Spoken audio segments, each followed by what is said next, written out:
Dağlar mənə gəl desə ürəkdən, ölüb elə bu yerlərdə qalardım. Təbiətlə sevincimi, qəmimi, ay Kəramat müəllim, bölüb elə bu yerlərdə qalardım. Ay azam, nə gözəldir bu yerlərin havası, mən geçsəm də könlüm elə bu yerlərdə qalası. Sevsə məni bir zalimin balası, ölüb elə bənən yerdə qalardım.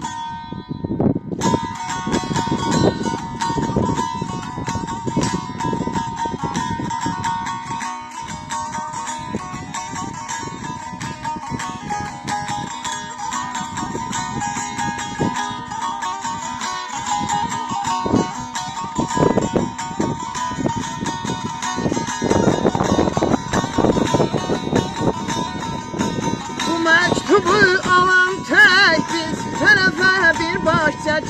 Bu məktubu alan tək biz tərəfə bir baş çək.